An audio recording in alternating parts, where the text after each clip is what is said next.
decided to try to like do another setup in the plant store. So today we're going to be moving into my new bullet journal for the second half of the year. This 6 months has gone by scaringly fast, which means I am only 6 months away from turning 30, which also means I'm only 6 months away from needing to monetize at least one of my channels.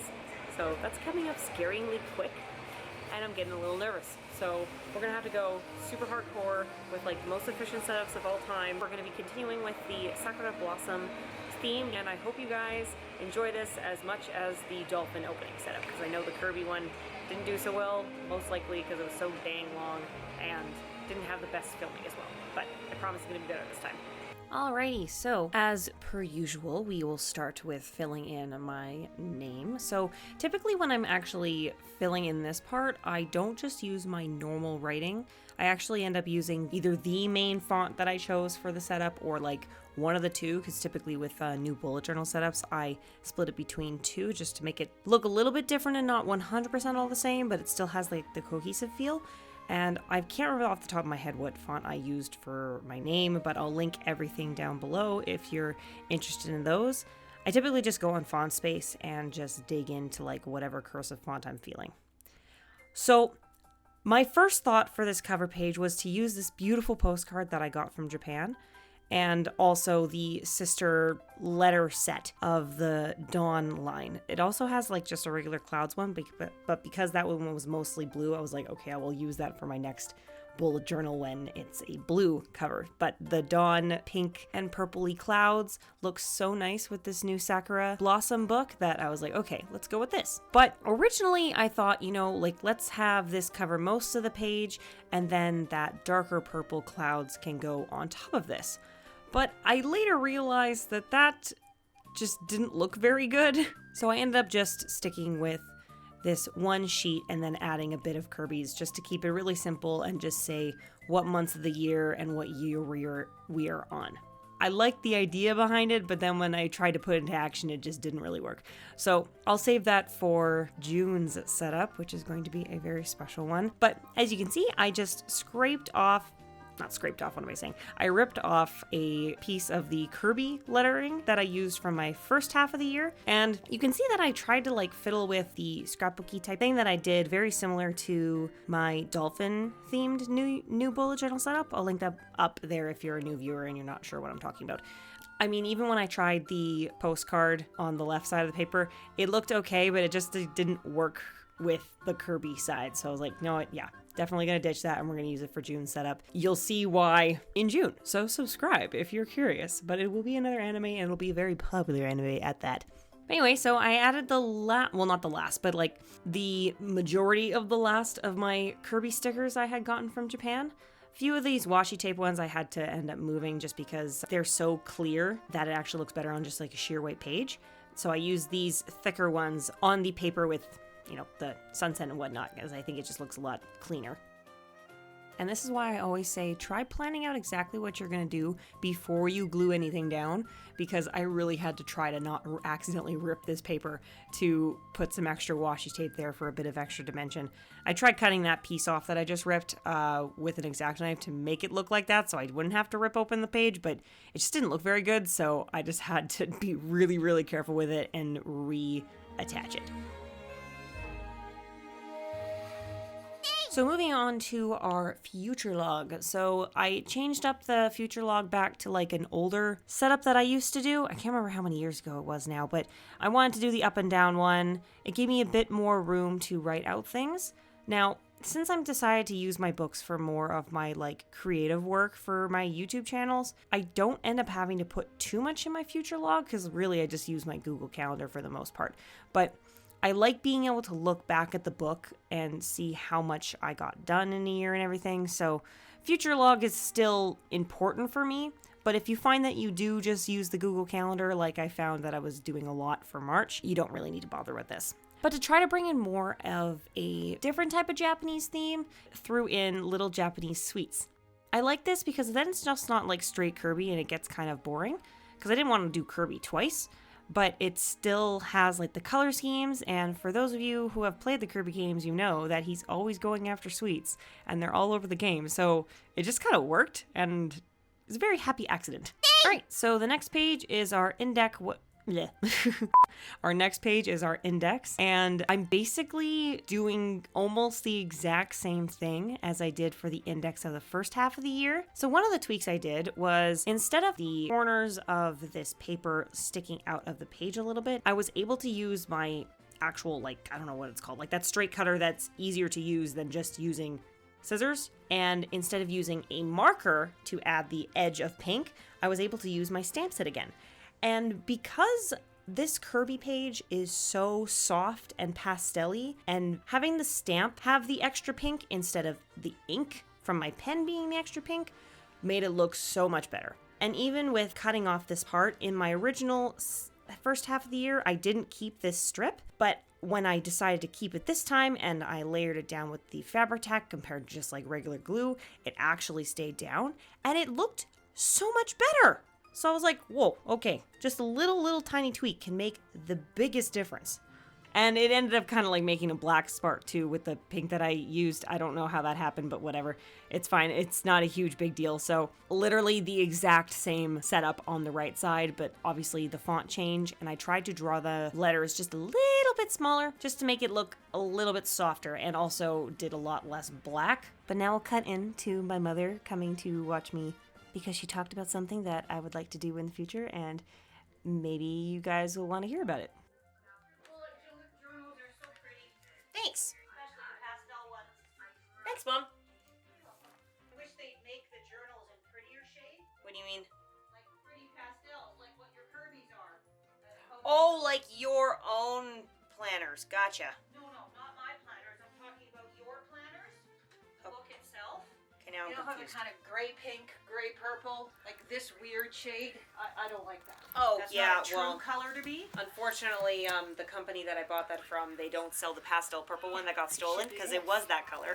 Yeah. And then it got stolen, and now they don't make it anymore. So when I have my own bullet journaling company, I want to make ones very similar to that, but in prettier colors. In the pretty Because pastels. there is a gap in the market. There definitely is. I mean, it should be like this. Yeah. Yep. That's the eventual goal. That is the eventual That's where goal. they're losing it. That's where they're losing it. So yeah, that's my little plan when this channel eventually gets more followers and whatnot. It's great that she ended up talking about that just before I started my goals page. So in one of my dreams, I would love to have my own bullet journaling company. I don't want it to have like a huge, massive like collection of stuff, but just like being able to release books every year and a little bit of designs and adding my own little tweaks from learning what helped me bullet journal. Like, for example, I would love to have bullet journals that have the pen holder. And I would love, like my mom suggested, having more colors for proper bullet journal covers, because not everyone wants to keep their bullet journal at home like I do. I mean, obviously mine I keep at home now because of the whole stealing my book thing, and now I'm paranoid that's going to happen again. But most people want to take their books out, and if you have a cover like I do with my backup one, my books, if I do have to take it out of the house, the cover stays intact and just as pretty, because like these bullet journals from these companies are so beautiful that really you could use them as decoration once you're done actually filling them out, like put them on a shelf or something and that kind of thing. And you know, at least having a bullet journal cover, it keeps them intact. And plus, like the one that I have has all these beautiful folders and stuff, but as my mom said, doesn't come in cute colors.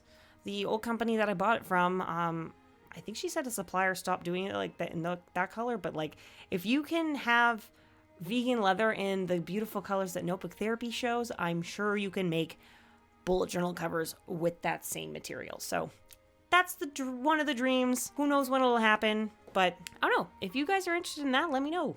What would you want to see from a bullet journaling company? All right, so moving on to the finance page. So before I actually just called it like budgeting page, but I liked how finance sounded better. And I just spread out the Dutch store version that I did in the first half of the year just to have a little bit more writing room, because now that I'm really trying to knock down that debt more than I ever have, because it's the biggest it's ever been, I'm trying to track it every time I get a paycheck. So I just need a little bit more writing room.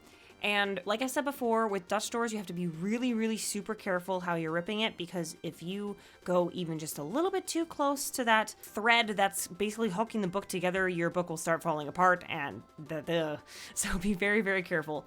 If you would like to do it, I would suggest investing in a little X-Acto knife. It makes it a lot easier to cut straight and on fine areas like that than a pair of scissors. But if you don't have the money for it, just be super slow with your scissors. I mean, on this page you can see that, like, I don't know if you actually can see too much, but I was trying to make sure that the pages wouldn't split up because I was a little bit nervous cutting that close to, like, the actual thread part of the book. So I tried to reinforce it with this washi tape, but knowing what I know now, I should have used a different type, because this specific pattern has, like, no stickiness to it whatsoever, and the Fabri-Tac wasn't actually making it stay on for some reason, so I don't know if that was just because it was bending in that part of the book. But if you need to reinforce things, use stickier washi tape, or like washi tape that's actually tape but then looks like more like washi tape, but it doesn't have the same texture as washi tape. Basically fancy tape. And it's just fun to decorate up these little Dutch door things, like adding the stamp on the edging and a little bit of the washi tape design, keeping the pinks, and adding just a slight bit of purple so it still goes with that sunset part of the finance title, and just keeping with the pink and orange tones so it fits the Kirby stickers that I used here. That's the thing. If any of you are struggling with keeping your books looking cohesive, my two main tips is use the same or two fonts throughout the entire setup, and keep with the color theory. Use the colors from your sticker sheets and try not to go outside of that, because if you tend to go outside of that, it can look really, really weird and harsh, and it just doesn't have a flow. So yeah, stick to color theory and stick to 1 to 2 fonts. And I brought in this purple distress ink as well, and had it for the outside so that it doesn't look like too pink, because I realized, like, with Kirby and all the extra pink that I use with washi tape and whatnot, I need to bring in some of the other colors.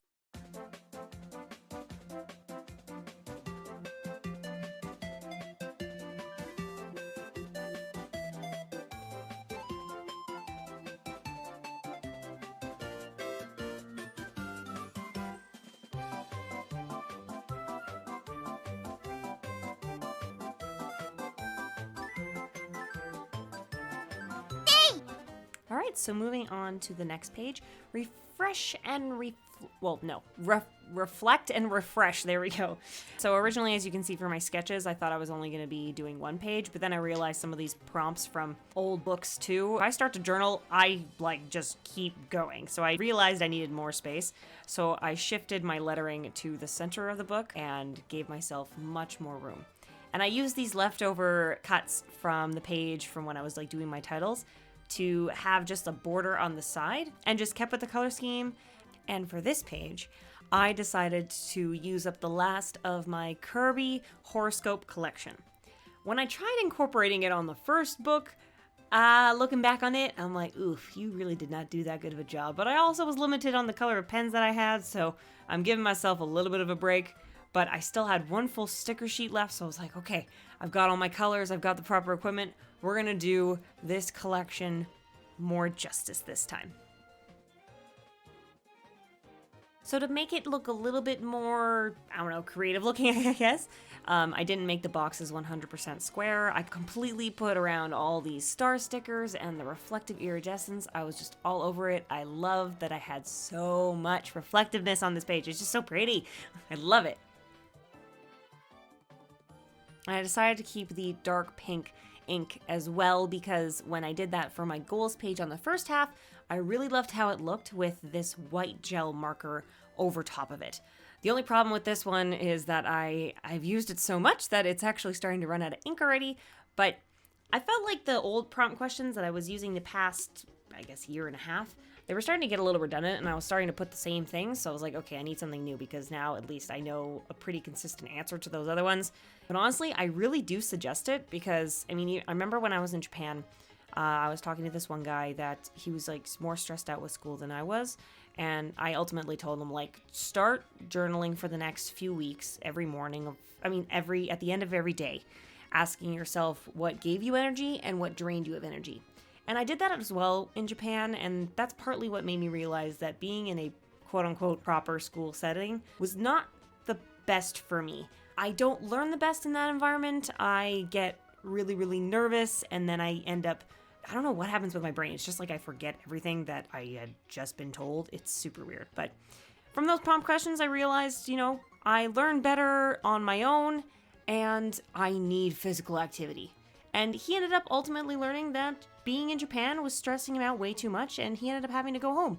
But at least he was able to come to that conclusion without anyone pressuring me into it, and I really think those questions helped him out a lot. So maybe it'll help you guys too if you're wondering what the heck you're supposed to be doing right now. Hey! So with that, we're moving on to the last spread of this book, the Lee Factor filmed videos checklist.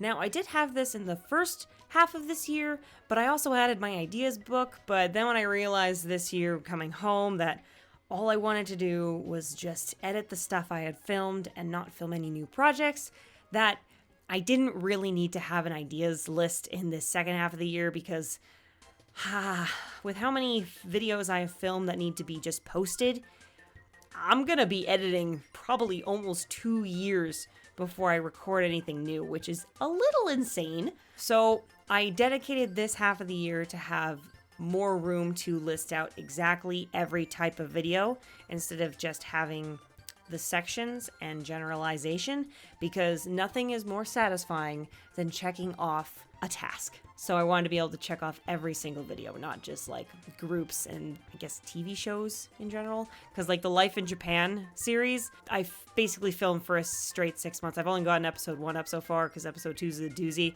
So I want to be able to write out each day. And I mean, I won't be able to do that for July, which is why you saw me erase a calendar sheet, because I filmed every single day in July up until I got COVID in Japan. And then that's when I slowed it down to just on days where I didn't have to be in class because they took up so much of my time that it was like, this is going to get boring if I vlog every day of just that. So I'm going to use the calendar to just mark off what day I had finished uploading. And then for the other pages too, I'll write down exactly like what they were and what day they were on, and it'll be easier to check it off. And I just love this Dutch door thing with the little tabs. The tabs idea I got from Julian Doodles, and I had the tiniest little Kirby stickers to be able to put on it. So I just like went full Kirby with this setup. So if you have a giant list of things to do, try the Dutch door trick. But just like I said with the other Dutch door we did, be careful and go slow with how you're cutting it, because I almost messed up accidentally cutting off one of the tabs and had to reinforce it with that special tape I was talking about.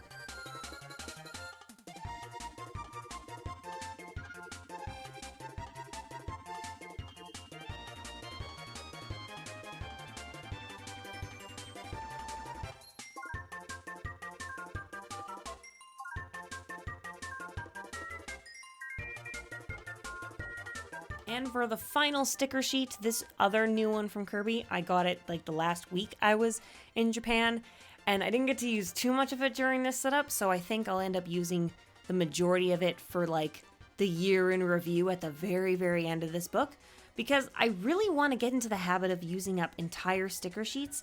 Well, I don't have to do as many drawing things, but I've only got one drawer dedicated to planner decor, so I want to empty that out as much as possible and just use up the things that I own. I'm really into that, I wouldn't say minimalism, but just like using things you actually have so you don't have to feel like you're constantly needing to buy new stuff.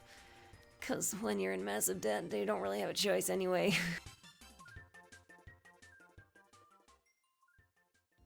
Anyway, that is the end of my Dutch door. And now, let's go on to the full flip through. I can't speak apparently. Alright, so here's my flip through of the second half of my 29th year. Oh god, that number does not sound right. But love where I improved, fixed a few things like the future log title, because I ended up not really liking it. And I love the updatedness. I improved where it needed to be improved compared to the first half of this year. And I'm very happy to have all my old supplies back. It just makes it so much easier to be happy with my covers. Or my full spreads, I mean.